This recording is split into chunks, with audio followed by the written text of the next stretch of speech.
Bismillahirrahmanirrahim. Assalamualaikum warahmatullahi wabarakatuh. Waalaikumsalam warahmatullahi wabarakatuh.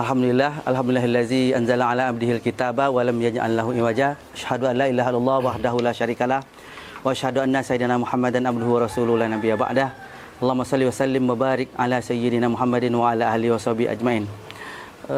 Para pemirsa dimanapun berada, pada sore hari ini kita akan membincangkan tentang rencana PWNU Riau pada tanggal 27 Mei, yaitu pelantikan PWNU Riau di Balai Serindit Gedung Daerah Provinsi Riau. Pelantikan ini akan dihadiri oleh banyak kalangan, terutama Gubernur Riau dan Forkopimda serta para pengurus PCNU se-Provinsi Riau, yang tentu saja akan dihadiri oleh PBNU Pusat, Gus Yahya Stakuf, dan juga nanti akan dihadiri oleh Menteri Sosial RI, yaitu Gus Saifullah Yusuf. Untuk itu ada beberapa persiapan yang kita lakukan. Hari ini kita konferensi pers untuk menceritakan kepada kita semuanya bahwa acara ini penting. Pelantikan ini merupakan langkah awal untuk menuju NU yang cemerlang di masa depan di Provinsi Riau. Karena personil-personil kita adalah orang-orang yang dipandang cakap, berilmu, dan mampu membawa NU Riau ke depan. Kita juga punya keinginan akan menjadi contoh di seluruh Indonesia, karena diisi oleh orang-orang yang mumpuni di bidangnya masing-masing. Mungkin lebih lengkap tentang persiapan ini akan disampaikan oleh Ketua PWNU Riau, yaitu Gus Mahali. Kepada Gus mungkin dipersilakan. Masih. Assalamualaikum warahmatullahi wabarakatuh. Alhamdulillahirabbil alamin wassalatu wassalamu ala sayyidina wa habibina Muhammadin wa ala alihi wa ashabihi ajmain, amma ba'd. Yang saya hormati Ketua Panitia Pelaksana Kegiatan Pelantikan PWNU Riau, Saudara Datuk Dr. Haji Griffin H. Putra MAG, masih telah membantu kita. Kemudian yang saya hormati rekan-rekan dari dunia pers serta seluruh pemirsa yang berkesempatan untuk sama-sama kita hadir dan menyimak. Melanjutkan dari yang telah disampaikan oleh Ketua Panitia, pelantikan ini akan dilaksanakan pada tanggal 27 Mei 2025 di Balai Serindit Gubernuran. Kita sudah koordinasi melalui panitia dan juga melalui PWNU kepada Pemprov Riau serta stakeholder terkait. Insya Allah akan hadir Ketua Umum PBNU Yang Mulia Kiai Haji Yahya Khalil Stakuf beserta rombongan, juga Sekretaris Jenderal PBNU, kebetulan juga sebagai Menteri Sosial Republik Indonesia Kiai Haji Saifullah Yusuf. Mohon doa restu seluruh masyarakat Riau dimanapun adanya serta para pemirsa yang budiman agar kegiatan ini berjalan dengan lancar, baik dan tanpa halangan. Adapun pelantikan ini adalah juga sebagai momentum kami PWNU Riau yang dikeluarkan SK-nya 12 Desember tahun 2024 kemarin, menjadi suatu ajang untuk memperkenalkan juga apa yang menjadi arah perjuangan Nahdlatul Ulama Provinsi Riau. Jadi saya Abdul Halim Mahali, Ketua PWNU Riau yang baru, atas restu PBNU kami akan launching arah kebijakan atau program strategis NU Provinsi Riau, diantaranya adalah fokusnya pada dunia pendidikan. Kami sudah berazam akan berusaha merintis berdirinya Universitas Nahdlatul Ulama atau UNU Provinsi Riau. Kemudian juga akan mendirikan sekolah unggulan yang modern, kemudian humanis dan adaptif terhadap segala hal-hal yang bersifat penting untuk kita adopsi. Yang kedua, selaras dengan tujuan dari PBNU, kebijakannya PWNU Riau akan juga mengikuti kebijakan kemandirian ekonomi untuk umat. Jadi ada potensi-potensi usaha yang kita akan mitra dengan stakeholder dimanapun itu, based on mutual interest, sama-sama bermanfaat untuk kita dan stakeholder serta publik. Nanti dalam hal ekonomi kita akan melakukan kerjasama yang sudah kita lakukan kerjasama dengan Bank Riau Syariah Kepri. Alhamdulillah kerjasama mempererat dukungan terhadap pondok pesantren dan dunia pendidikan lainnya. Kemudian dengan BI akan ada program-program edukasi bersama dalam CSR dan lainnya yang akan PWNU dan Bank Indonesia Perwakilan Riau bermitra pada saatnya. Selanjutnya adalah fokus perjuangan kita yang ketiga, itu adalah penguatan internal organisasi. Caranya tentu dengan melakukan kaderisasi dan pembenahan struktural sampai ke level NU Kabupaten Kota dan di tingkat kecamatan. Atas arahan Ketua Umum PBNU pada tanggal 13 Januari kemarin, kami silaturahim ke Jakarta agar setiap kecamatan ada pengurus MBC NU namanya, atau pengurus NU, di mana nanti kebijakan strategis dari pusat bisa diselaraskan dan dikenal dengan meluas oleh masyarakat Melayu yang ada di Provinsi Riau. Selebihnya tentu kita melakukan kaderisasi internal dengan berbagai tingkatan, dan yang lebih penting terakhir adalah NU Riau akan membumi secara masif bersama masyarakat tempatan, sehingga kita bermitra dengan Lembaga Adat Melayu Riau sebagai lembaga kearifan lokal tertinggi yang ada di bumi Lancang Kuning ini. Kami bermitra dan sudah banyak terlibat dalam kerjasama bersifat konstruktif. Mungkin itu dari saya selaku Ketua PWNU Riau mewakili seluruh jajaran. Terima kasih atas segala perhatian. Mohon seluruh dukungan yang positif. Billahi taufiq wal hidayah. Wallahul muwaffiq ila aqwamit thoriq. Wassalamualaikum warahmatullahi wabarakatuh. Assalamualaikum warahmatullahi wabarakatuh. Itu berapa dia? Periode kita kapan sampai dari masa jabatan kita? Untuk ini saya diberi mandat resmi, di diktum disebutkan untuk melakukan konsolidasi dan menata banyak hal itu selama 2 tahun sampai tahun 2026 akhir. Jadi dari 24 ke 26. 26 nanti saya bertugas juga melakukan proses-proses untuk disebut konperwil, di mana siapapun yang ikut nanti akan keluar SK berlaku selama 5 tahun. Nah, periode ini transisi namanya, yang saya ditugasi resmi untuk melakukan penataan-penataan di segala bidang yang ada di jajaran PWNU dan PCNU se-Provinsi Riau. Total pengurusan ini berapa yang bakal diganti? Yang akan dilatih sekitar 45 minus sekretaris jenderal dan Katib Syuriah karena sedang berhaji dan beberapa wakil ketua. Ini pengurus ini memang ditunjuk oleh ketua langsung atau ada prosesnya?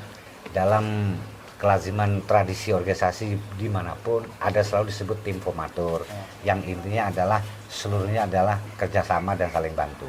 Sehingga dalam proses pengajuan dulu ada 90% dari saya, nanti ada masukan-masukan konstruktif tentu dari PBNU yang punya otoritas untuk menunjuk kita.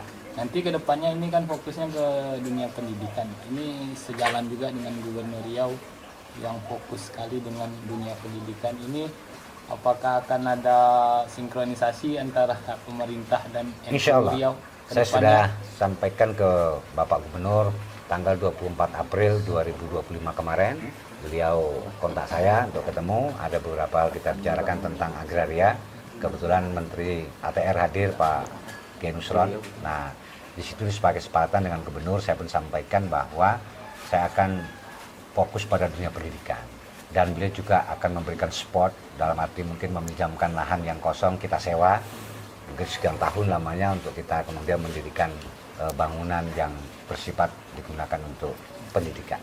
Ini Universitas Nahdlatul Ulama yang akan dibangun ini, ketua nanti diprioritaskan untuk anak Riau aja atau akan ada dari? Saya pernah sampaikan dalam podcast sebelumnya dengan TNN saat itu, ada Pak Sastria di dalamnya, bahwa universitas ini 70% jurusannya adalah saintek, 30% agama. Nah, yang lebih memperdalam tentang agama bisa kuliah di, kita punya UIN. Nah, silakan di sana yang memperdalam. Kita 70% memang akan saintek seperti ilmu geologi, kemaritiman, perminyakan dan lain-lain sebagainya. Terkait siapa yang kuliah seluruhnya. Bahkan setahu saya saudara kita Muhammadiyah yang di Indonesia Timur, Maluku misalnya, sekian puluh persen mahasiswanya justru non muslim. Nah, sehingga dengan saintek ini semua agama juga bisa masuk, karena pendidikan kita desain untuk semua suku dan semua agama, kecuali untuk urusan agama. Nah, mungkin itu tidak hanya, atau maaf, hanya bisa untuk yang muslim, tapi 70% yang saintek bisa diikuti oleh siapapun. Ini dijadwalkan kampus ini kapan? Pada posisi saya yang masa 2 tahun ini adalah merintis dulu. Pertama tentu lahan, karena pengajuan sekarang harus lengkap ke Menristek. Itu selain program, proposal harus sudah juga disertai dengan lahan. Lahan kita alhamdulillah sudah ada wakaf 5,5 hektar setelah Pondok Pesantren Putri 7 di Rimba Panjang. Nah, di situ ada lahan yang diwakafkan oleh Bapak Nasir, sudah umur 70 tahun, sedang haji dari Pacitan, beliau wakafkan lahan itu. Diprediksi kapan selesai ini? Secepatnya. Ini UNU ini pernah di daerah lain udah ada? UNU terakhir Sumatera di Provinsi Sumatera Barat, sudah berdiri resmi. Di Sumatera Utara sudah ada, di Aceh ada. Saya kira itu adalah hal yang baik untuk kemudian segera menular ke Provinsi Riau. Oh, berarti bukan Riau yang pertama ini, Kiai ya? Memang dalam kehidupan kita tidak selalu yang pertama, tapi kan bisa mengikuti dan menyelaraskan siapapun yang sudah pertama. Siap. Seperti itu. Kalau kita bandingkan dengan waktu penunjukan itu kan sudah sejak akhir Desember. Ya. Seperti itu. Kenapa rentang waktunya cukup jauh? Untuk pelantikan. Ya. Kemarin itu hampir bertabrakan dengan banyak rangkaian kegiatan 1 abad NU. Sehingga 1 abad NU pun terlaksana itu 5 sampai 6 Februari. Yang sedianya mungkin Januari ya. Jadi memang kegiatan PBNU sangat penuh sehingga banyak kemudian pelantikan yang ditunda. Termasuk Sumatera Barat baru 1 bulan yang lalu. Jadi bergilir, Gorontalo pindah baru sekarang ke Provinsi Riau seperti itu. Untuk keorganisasian kan di kepengurusan ini selain pengurus harian atau pengurus inti juga ada lembaga-lembaga. Mungkin bisa dijelaskan lembaga-lembaga NU yang ada di bawah NU secara resmi, karena kan kemarin sempat ada berita-berita bahwa ada banyak lembaga yang ternyata bukan NU tapi pakai nama-nama NU misalnya seperti itu. Terima kasih untuk yang ditanyakan. NU secara keseluruhan dari pusat sampai ke bawah itu punya struktur yang bagus. Ada badan otonom yang kita kenal, ada Ansor, ada Banser, Muslimat NU, Fatayat, ISNU, IPNU, IPPNU, Sarbu Musi, Pergunu, kemudian PNII. Itu seluruhnya adalah Paganusa, itu lembaga otonom, badan otonom yang seluruhnya di bawah induk besar Nahdlatul Ulama, baik di PBNU, PBNU maupun di PCNU. Nah, kemudian di dalam NU sendiri secara struktural itu ada yang langsung di bawah komando ketuanya, yaitu lembaga-lembaga. Inilah yang menjadi penyangga utama seluruh kebijakan strategis NU baik di level PB maupun di level PW dan PCNU. Misalnya untuk kampus NU kita punya LPTNU, lembaga perguruan tinggi yang memang terdiri dari para doktor yang mengurus kampus Universitas Nahdlatul Ulama atau institut yang selaras ataupun yang semacamnya seperti itu. Kedua juga memberikan masukan-masukan terkait membuat perguruan-perguruan tinggi yang afiliasi NU. Kita punya lembaga LP Ma'arif itu yang mengurus hanya sampai level aliyah atau SMA. Ini kalau nanti kita fokus membuat pendidikan tinggi sampai level SMA ataupun aliyah, maka di bawah lembaga namanya Ma'arif. Nah, kita ada pengembangan kemandirian ekonomi tadi di bawah lembaga LPNU, Lembaga Perekonomian NU, dan LPPNU, Lembaga Pengembangan Pertanian NU. Inilah yang akan membidangi masalah usaha-usaha yang bersifat kemandirian dan keumatan. Sehingga dalam hal ekonominya sudah ada yang menggerakkan. Untuk kaderisasi dan lain-lain sumber daya manusia, kita punya namanya Lakspesdam, itu lembaga kajian strategis khusus untuk menggodok SDM seperti apa yang NU butuhkan untuk selaras dengan perubahan zaman. Nah, itu juga mayoritas diisi para dokter-dokter di situ dari berbagai universitas yang join sama kita. Ada yang penting untuk membantu masyarakat terutama terkait hukum, baik advokasi, paralegal dan lain sebagainya. Kita punya LBH yang berasal dari para teman-teman pengacara yang handal di bidangnya, baik soal perlindungan pada perempuan dan anak ataupun kasus-kasus sengketa konflik lahan dan lain-lain, maka LBH NU bisa diminta bantu dan akan memberikan bantuan dan sudah jalan. Misalnya ada yang merasa terzalimi memerlukan LBH NU, maka NU dengan senang hati akan menurunkan tim bidang perlindungan hukumnya seperti itu.